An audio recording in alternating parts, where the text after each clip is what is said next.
14 जनवरी से कांग्रेस अपने पूर्व अध्यक्ष राहुल गांधी के नेतृत्व में भारत जोड़ो न्याय यात्रा निकालने जा रही है।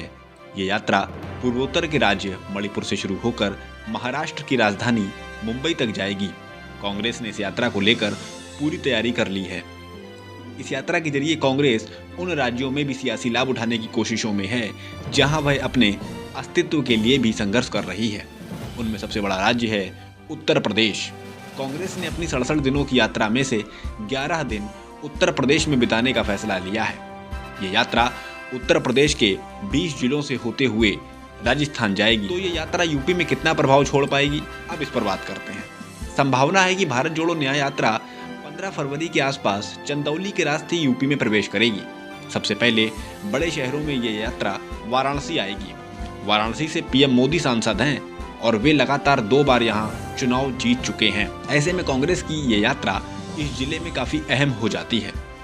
वाराणसी के बाद जौनपुर होते हुए ये यात्रा कुंभ नगरी प्रयागराज आएगी। प्रयागराज के बाद प्रतापगढ़, अमेठी, रायबरेली, लखनऊ, हरदोई, शाहजहांपुर, बरेली, रामपुर, मुरादाबाद, संभल आदि जिलों से होते हुए ये यात्रा आगरा के रास्ते राजस्थान चली जाएगी। यानी ये यात्रा यूपी के सभी प्रमुख भागों जैसे पूर्वांचल, अवध और उत्तरी भागों से होते हुए पश्चिम तक को कवर करेगी।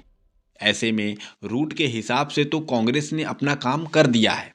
अब जमीनी हकीकत क्या होगी ये तो वक्त बताएगा। वैसे यूपी कांग्रेस के लिए हमेशा से चुनौती रहा है। 2019 के लोकसभा चुनाव हों या 22 का विधानसभा चुनाव, हालिया दोनों चुनावों में कांग्रेस का इस राज्य में बहुत लचर प्रदर्शन रहा है।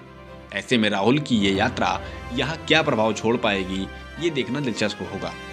वैसे एक बात ये भी है कि राहुल से पहले यूपी कांग्रेस के अध्यक्ष अजय राय यूपी में एक यात्रा निकाल चुके हैं जिसे काफी अच्छा जन समर्थन मिला था। यानी अजय राय राहुल के लिए सियासी पिच तैयार कर चुके हैं।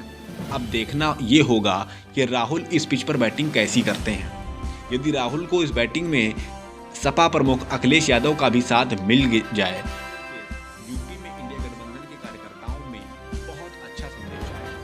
उसके लिए सीट शेयरिंग बहुत जरूरी है। वैसे राजनीतिक गलियारों में चर्चा है कि राहुल सीट शेयरिंग करने के बाद यात्रा निकालेंगे। यदि ऐसा हो जाता है तो भाजपा के लिए 80 में से 40 सीटें जीतना भी आसान काम नहीं होगा। देश की राजनीति के लिए अहम है क्योंकि एक ओर भाजपा राम मंदिर के जरिए चुनावी लाभ लेने की जरूरत में है।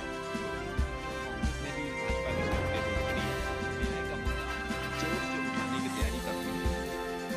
चुनाव में किसे कितना फायदा मिलता है